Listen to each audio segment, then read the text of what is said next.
I don't know what a best director is, except that someone that stands in the same space with the best actors. I feel that they do the work and I get to watch. And nothing's better than that. Welcome, everyone, back to another edition of Let's Take 5, the podcast where we look at one of the greats of cinema and discuss their excellence and range. My name is Eric Martindale. I'm Austin Luger. And today we are continuing our Robert Altman journey. The previous films that we covered we covered MASH, we covered McCabe and Mrs. Miller. Today we're covering Nashville. After this we will cover Shortcuts Friday, and then the following Friday after that we'll do a Prairie Home Companion before the wrap-up of Robert Altman. But today we are discussing Nashville. Nashville is the 1975 film directed by Robert Altman. One of the truly great films in the history of cinema. This film is a critique and a satire over, I was going to say Midwestern American ideals, but I think it runs the gamut of just American ideals. It's a deeply political, deeply moving, satirical film set in the titular town of Nashville. It follows, I believe, 24 characters, something like that, all from different walks of life, and kind of follows them as they bump into each other, meet each other, or don't, sleep with each other in some cases, through a very politically charged, musically driven Nashville, American city. It's impossible to summarize this film, so let's just dive in. Was that pretty good, Austin? It is, because I was really glad that you were doing the introduction this time, because this is a film that I saw in high school when I was kind of going through a number of Robert Altman films. And when I did that, I really connected with films like MASH and Shortcuts. But this one I always really enjoyed as a fantastic example of what he can do with the form. I didn't really connect with it on any sort of thematic levels. I've always enjoyed it as oh, this shows how good he is. And then when I watch it again now, I don't know how many years later, I feel hysterically underprepared for this podcast, because other great films we've discussed, I've had time and years to think about their brilliance. I've had a week, essentially. And I finished the film and went, oh, I need to start it over. But I don't have time, because it is dense and it's not dense at the same time. It's just so brilliant. It's a canvas. It's a canvas, yes. I think that's absolutely right. I think Canvas details it well. This is a canvas of American life. It's interesting because right after I finished this film, I texted you about this film and said, I can't remember what I said. I said I liked the film or something, and you responded by saying it's one of the most cynical, or one of the more cynical films I've seen in a long time. And first of all, I want you to expand on that. What did you mean by that? So I'm still struggling with this a little bit, but the very first moments of the movie, you're watching a number of people in a recording booth, recording different songs.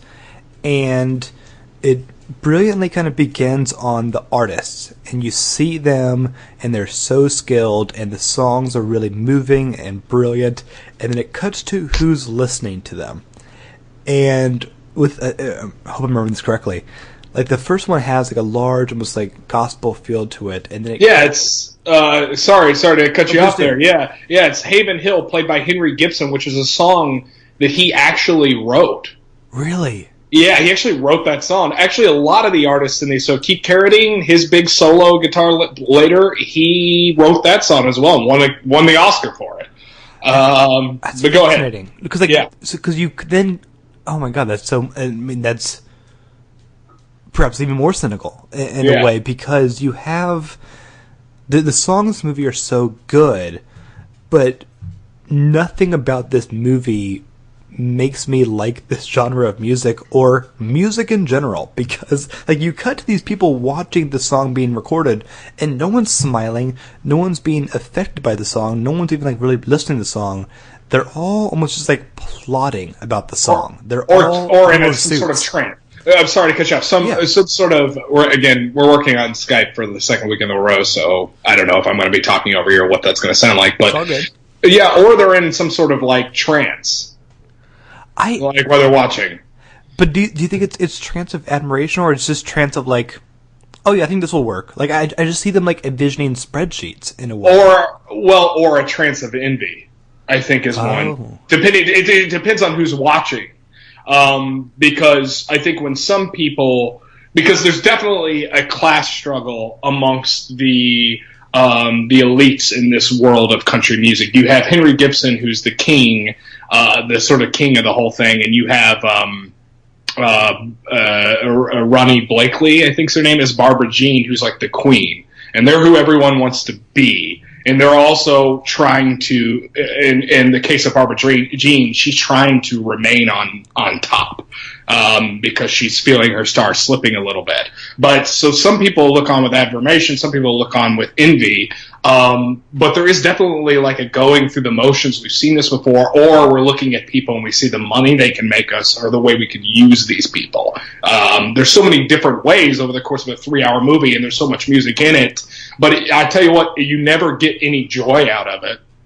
And that's what's remarkable, because you mentioned Keith Carradine's number with the Oscar-winning "I'm Easy," which is a brilliant song and has its own cynicism in its own way, because it's a song that has the illusion of vulnerability, and it seems like he's singing to one person in particular, but 3 women in the crowd think it's about them. Well, he wrote the song to get laid. Yeah, and that's but at least you felt that the crowd actually was responding to that song, and in the very next song, they're demanding that this poor woman takes off her clothes to validate her even existence of singing up there. Like, no one is actually affected by this, and there's something about the music that typically comes out of Nashville, the genres that are done there, especially like country music, where it's going for a, not necessarily always a wholesome value, but it's these ideas of like, this is the America we love, and this is a movie that uses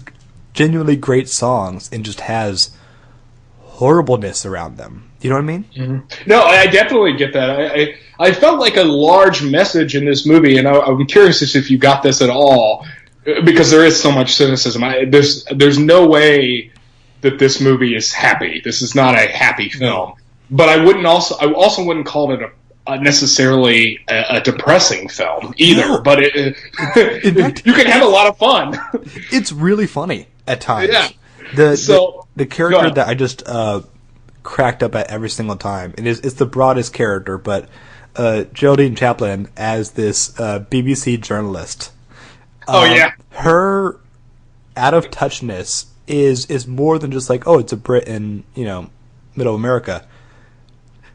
When she finds out that Lily Tomlin's son is deaf, she's just audibly disgusted.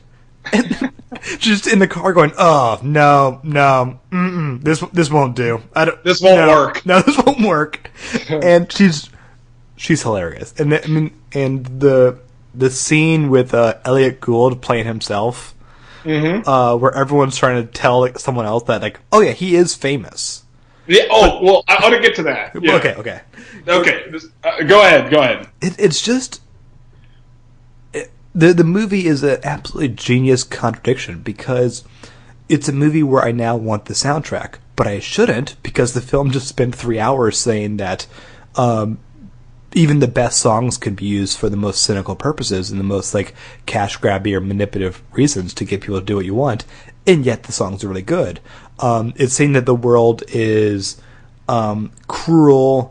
It will throw you to the side for the buck. It will not care about the lives of anyone. And yet I kind of want to watch it again, because it's just I enjoyed living in this world. I feel like I can't almost cite as many scenes as I typically can, because it has the same vibe as Before Sunrise, where I just kind of absorbed it all. I wasn't taking notes. It just happened. It's almost like one big scene. Yeah. So a couple things I wanted to mention, and remind me, we'll talk about Elliot Gould, and Julie Christie is in this film as well. Yes. Playing herself. So I also got this overtone of, this is me going out on a limb. Probably, honestly, more than I have on any podcast that we've done, as far as taking in what I think the theming and what the film means and stands for. Mm-hmm. This movie, I think, makes some push that not art is a lie. That art, the actual creation of art, is what's the word I'm looking for? Not that important, and oftentimes these songs were written by the actors that played them. Yeah, and they're great songs. They're great country music songs. These actors that play them are not country music artists, and yet were you able to tell the difference? I wasn't. Exactly, and I think it has a note of that, and it also has some notes of don't dream big. Actually, don't have big dreams. They're not good for you. If you're willing to stake everything on the dream, the odds are stacked so largely against you that you will fail. It's not worth the heartache and the abuse and and the way people will treat you and take you for granted. You'll fail. I think this film gave me one of my dumbest theories in a while, because I had a ridiculous week and I had watched this in 2 parts, and one of them I was just in the night, but I wanted to watch a large chunk of it, and I just kind of kept watching a lot of these like recording scenes and people performing. I just kept thinking, like, I think the microphone is evil. Yeah, I think that sure. when the song is just being performed and it's with you and is what it is, it's pure. But once it is being broadcast to an audience for other purposes, then something is going wrong. Like, I started to really bizarrely hate microphones in this film, and then I realized I have to go to bed. I am so tired. I think that's something to it, and I think, there's a critique at large too, just in general. I think that exists it's talking specifically about Nashville and the area. Okay, so this is Midwestern white people for the most part. There are black characters in the movie, but they're into country music and whatnot. It is a critique on this type of person, and it is specific to this type of person. And let me tell you why. Because Elliot Gould and Julie Christie both show up as themselves. They are not the king and queen here. Nobody really cares. I mean, it's cool. It's cool that it's Julie Christie. It's cool that it's Elliot Gould. But who's famous here? Haven Hamilton is famous here. Barbara Jean is famous here. Tom Frank, who's the Keith Carradine pair. These are the real stars of this area. These are the people that everyone wants to be, not Julie Christie. That's not who people want to be. It's like, oh, yeah, that's cute. Yeah, she's in some films, but can she sing? What's she like when she's at the microphone? Oh, she doesn't go up there? Okay, she's not important. I'm not that interested in her. I think that's interesting to me. It is, and it's such an interesting thing because obviously this worked out perfectly. I forgot that they even came out in this film because Elliot Gould is in MASH. Mm-hmm. You know, he had quite a career, but that really kind of helped jumpstart something new because he worked with Altman many times after that. Mm-hmm. Julie Christie was in last week's film, McCabe Miller. So these are people who are, in one way, you can call them products of Robert Altman, who are seen as meat in the room. And exactly. I mean, didn't you get that? Didn't you feel that way, that they were not famous here? Well, I loved the Elliot Gould scene because I love Elliot Gould, and he just, maybe there's no one else who masters the Altman improvised world than Elliot Gould, I think. And so when he's at this like barbecue like thing, he knows these like aren't close friends. Like, he's not gonna be the one to like reminisce about old times. He knows he's gonna be there as Hollywood actor Elliot Gould, but he's in town. And the awkwardness he has, where like they have to kind of explain who he is to everybody. Exactly. It amuses him, but it also like frustrates him because like we can't like start a conversation yet until you like look up who I am, and you don't have a smartphone to get IMDb yet. So we have to like see if you can remember who Elliot Gould is. Yeah, I mean, the guy doesn't realize who he is, and when he walks up to him, he says to him, "Sorry, I didn't know who you were." But then, of course, my girl Geraldine Chaplin runs over and tries to interview him. Exactly, but everyone would know who Haven Hamilton is. Everyone would know who Barbara Jean is. I mean, they flock to the airport to see her after she gets home. I guess she's been in the hospital or something like that. I kind of missed that. She ends up going back to the hospital because she collapses and is ultimately the most tragic figure in the movie. But the way that these people are treated in this insular type of community. So that's the two big things that I got. A big critique on that in that type of pretentiousness. When people grow out of touch, when they're surrounded by the people and they're also, they're rich and they do their art and they have only people telling them what they want to hear around them, their opinions, and then they're the ones they want to be the speaker or spokesperson for this political campaign or sell this product just because this community assumes that they know better because they're who they want to be. But really, the reality is they're completely out of touch. They're not in the struggle anymore. They don't know what it's like. They're babied. They're pampered. They're not three-dimensional people anymore. They're the kings and queens of this insular community that only wants to be them. And that's what's really interesting to me. And I think like Altman, uses, and this is what I said, I'm going out on a limb here, but how Altman used MASH, which is a story that takes place in Korea, as a criticism on Vietnam. I think a lot of this was using Nashville as a criticism on Hollywood. And sure. And that's something I sort of pulled out of it. Like what MASH was to Vietnam, Nashville is to Hollywood. And you can say, and guess what? Who makes the big speeches at campaigns now? I don't know. Natalie Portman for Barack Obama, Kid Rock for whatever Republican's running, and you have no, he's running now for Senate. I know. I heard that. I heard that he might be, but it's a stunt. Yeah, it's a stunt, right? So, but do you see what I'm getting at here? Like how that sort of and how that sort of thing is dangerous, or maybe not necessarily dangerous, but depressing. And you have oh gosh, I forgot her name, Geraldine Chaplin, going around interviewing these people like that's actually what life is like there. But what life is like there is a struggle. And we see that through other characters in the movie because everyone's looking upward trying to get where Haven Hamilton is and where Barbara Jean is. And it's just envy. So I don't know. I don't know. Did I go too far out on a limb there? Am I crazy? No, I don't think it's so at all. Because, I'm always very cautious now about movies because, while I do like a number of them, often it becomes the most masturbatory thing in the world. Because when you're writers writing about writers, it means what else do you know? Come on. And this movie, much like MASH with Vietnam,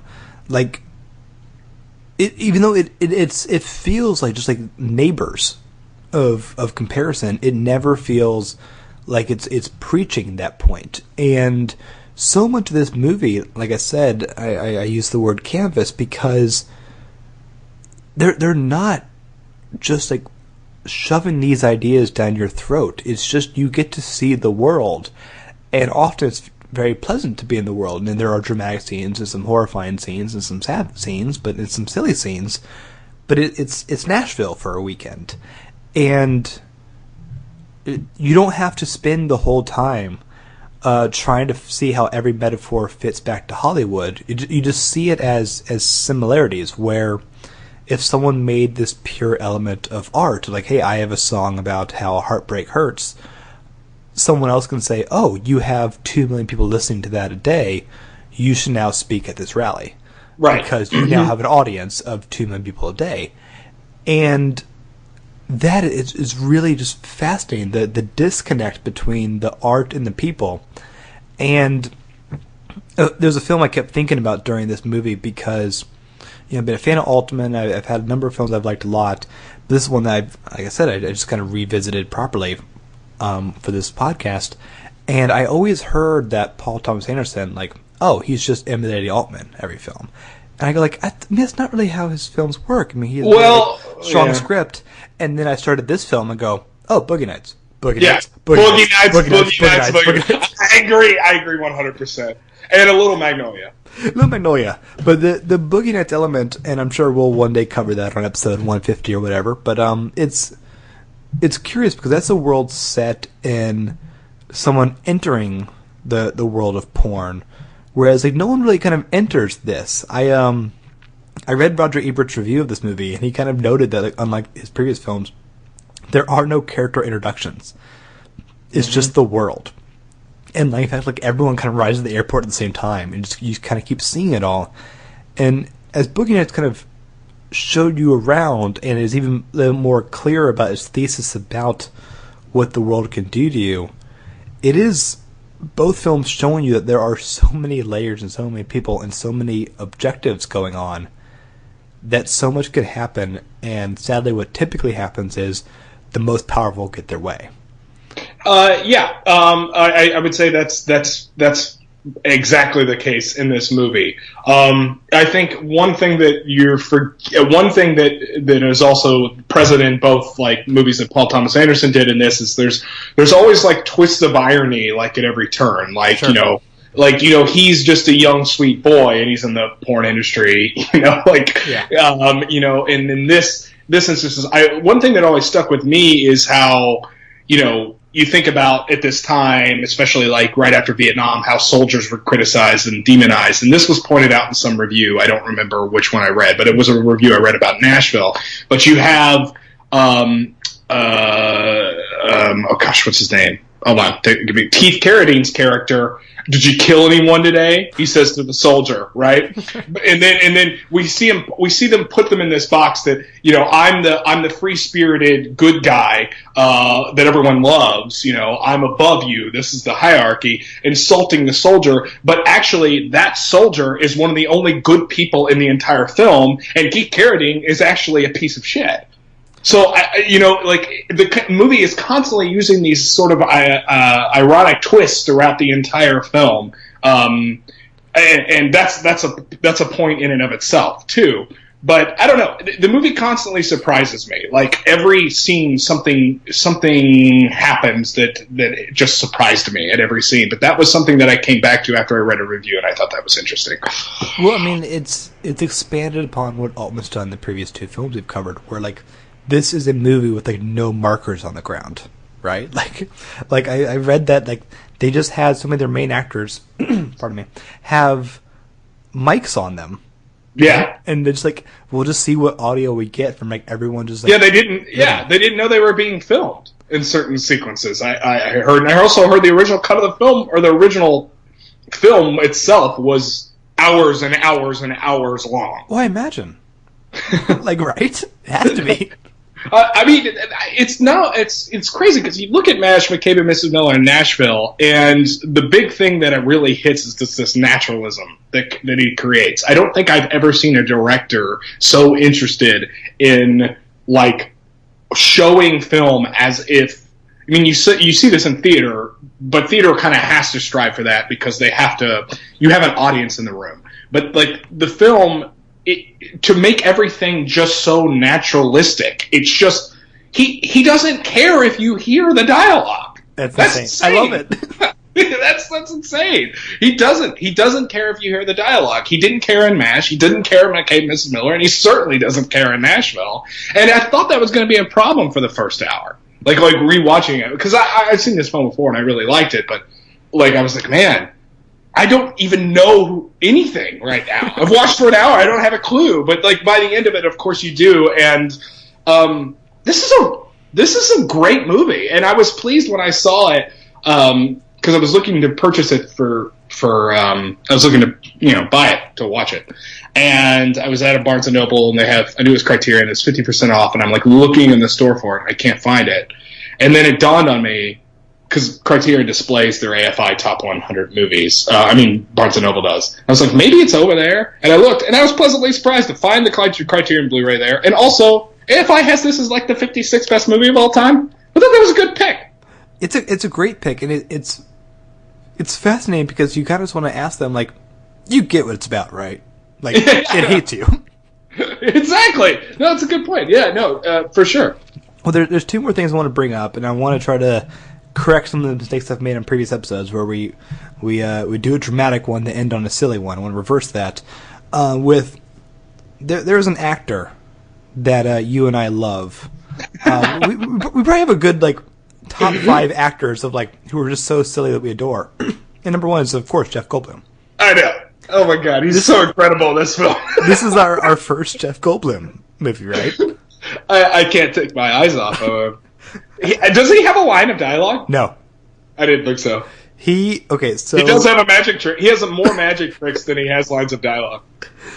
Just can you describe his first scene of how the audience introduces? I looked him up. He's known as Tricycle Man. Tricycle Man. Well, he keeps appearing in all the major scenes by riding up in a tricycle motorcycle.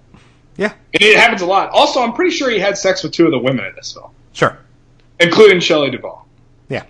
It was his first scene, the magic trick with the salt. Yeah. I can't describe it. It's magic. It's unbelievable. Well, he's a weirdo. He has really he's weird. Jeff Goldblum. Of course, he's a weirdo. but it's more than because Jurassic Park is Rockstar Weirdo, right? Okay. And he did Rockstar Weirdo kind of for The Fly and some other films. This is I'm wearing cheesy McDonald's sunglasses, and I look like I haven't showered today, and I'm not sure if I'm allowed to even be here right now. I'm sitting with no one. But a girl across the restaurant's looking at me, so I'm just going to do this bizarre magic trick where I'm just going to keep, moving the salt shaker around my head.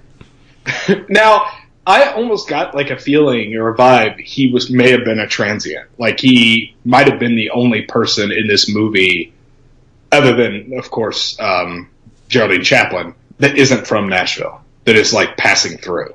I get that. He has kind of a groupie vibe.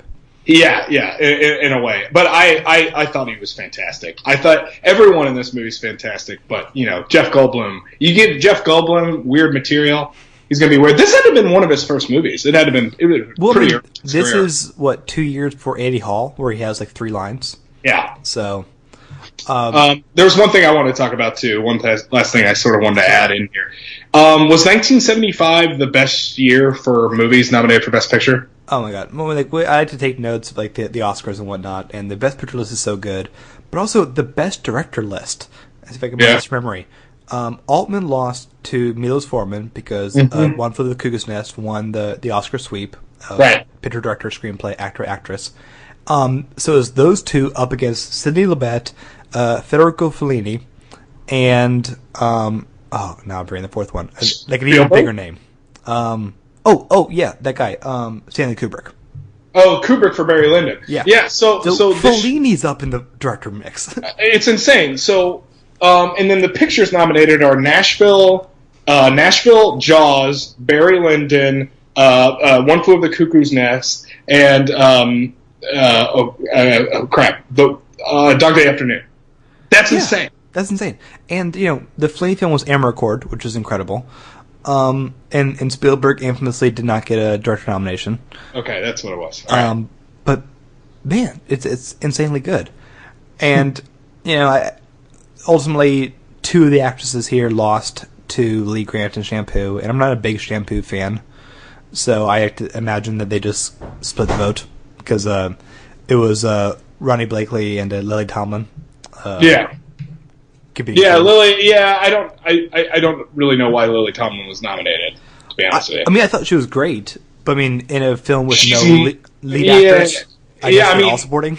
Well, Ronnie Blakely is the closest to a lead. I mean, if you put a gun to my head and said, which is ironic because she ends up getting shot and killed at the end of this film. Yep. But if you put a gun to my head, she's the protagonist in a movie that really doesn't have one, which is insane.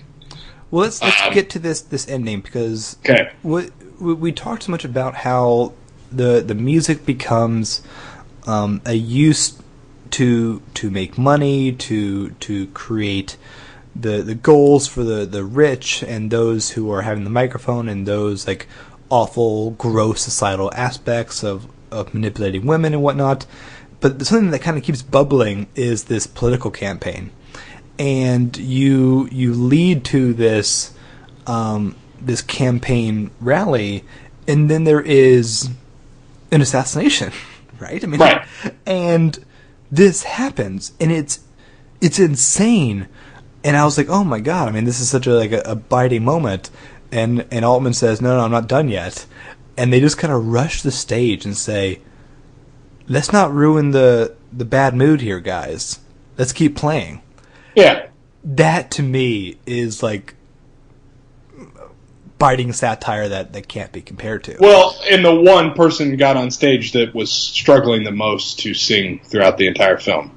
And she sings because she was trying to sing earlier and she was cut off by cars that were driving by and whatnot. But regardless, she was singing a racetrack. There's another thing. This is the thing I want to kick to you here, just as curiosity. Mm-hmm. Was he always going to kill her, or did he kill her because she got political?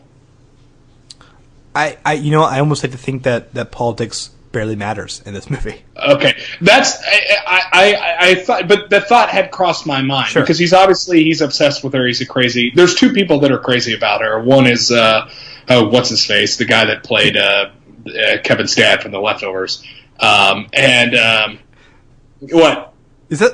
Yeah, Scott Glenn. Yeah, Scott Glenn. Scott Glenn plays the soldier. Awesome. Yeah, and I only imagine Scott Glenn is old, so it's thrown off. Well, it's weird. Like the guy's not that famous of an actor, but he was in Nashville and Silence of the Lambs. But anyway, he's on the cover of the Criterion cover back when they made bad covers. Like his name is like it's Jodie Foster, Anthony Hopkins, Scott Glenn. But anyway, I don't know. It was a thought that crossed my mind that maybe he shot her because she got political. I don't think that is it. I think he was always going to. But again, dream small, because someone might just stalk you and kill you. I mean, right? Fuck. It's I don't know. There's so much working against humanity in this film that it's like really hard. It's just so stifled. All that we know is that things are better when people sing, I guess. You could write a 2,000-page thesis on what this movie meant. You know, I just was bizarrely nervous to this episode. Like I was reading reviews, I was reading the Criterion essay because I just had not had like the time to not form my own opinions. But I haven't processed it enough. I really like this film, and I was telling my girlfriend, like Sarah, I go, I adore this film. I can't write my thesis on it right now. Like, yeah. I need to watch it 5 more times this week, and I am excited to. Well, yeah. So that's it. Thoughts on this would just simply be, it's great. It's terrific. Watch it. And, you know, I questioned at the time because I hadn't rewatched it when we recorded our episode about MASH, but our guest at the time, Nick Husong, said that he wrote a piece about how there are 4 films that said the most about America, and one was MASH and one was Nashville. Both made the AFI Top 100. Yeah. Just on out there. I know AFI is weird, but I just thought it was interesting that both of those films were on there, and I don't know if we've done a 5 that had 2 of the films on there yet. So no, maybe not. Have. Yeah, so I thought that was cool. And I think MASH is like 2 ahead of Nashville. It's like 51 and 54 or something like that. So anyway, that's that. Well, this was fantastic. I look forward to neglecting my duties for Shortcuts and watching this film again this weekend.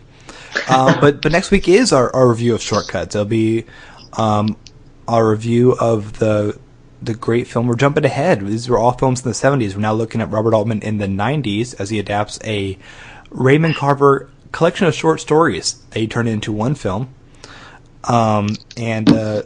So come back to us next Friday for that. Until then, you can leave your thoughts on Nashville over at theartofmortal.com. We'd love to hear what you think of the film. We'd love to hear your theses about it. And also, while you're there, you can check out other podcasts, including The Immortals, which had an episode yesterday, episode 87, where we reviewed Papillon, Edge of 17, the book, Chitty Chitty Bang Bang, written by Ian Fleming, bizarrely. And I somehow reviewed the UK version of Who Wants to Be a Millionaire. And I think we're planning on tomorrow, could be jinxing it, we actually made a very silly bonus episode of The Immortals where I wrote millionaire questions based on all the stuff we've reviewed in the past 87 episodes. I had the co-hosts play Who Wants to Be a Millionaire for the grand prize of choosing a number for an upcoming episode. So take a listen to probably Saturday or Sunday, once Adam finishes editing that, to see some fun trivia. And also, Ad Absurdum swears that the Westworld episode will come out very soon. There you go. And where can we find you? You can find me at Constant Version. That's my YouTube channel. And, I'm looking forward to the next 5, too. I just want to say that there's an experiment going on that I'm performing right now. I won't reveal what the experiment is, but you know what it is, Austin. And depending on the winner, it's going to... What? We will spend half of the Robert Altman wrap-up talking about this experiment and the sleep I've lost about this. Well, I watched one of those movies last night, and it was really good. So we'll leave it at that. Fuck. All right, well, you guys have 2.5 weeks to res what he's talking about. I'm going to hang up so I forget which one he watched. But that's that. Yeah, Conservation on YouTube. Check us out next week. Leave a review on iTunes. I'm Austin Luger. I'm Eric Martindale. Bye, everyone. Bye-bye. It's not my way to love you just when no one's looking. It's not my way to take your hand if I'm not sure. It's not my way to let you see what's going on inside of me. When it's a love you won't be needing, you're not free. Please stop pulling at my sleeve if you're just playing. If you won't take the things you make me want to give. I never cared too much for games, and this one's driving me insane. You're not half as free to wander as you claim. But I'm easy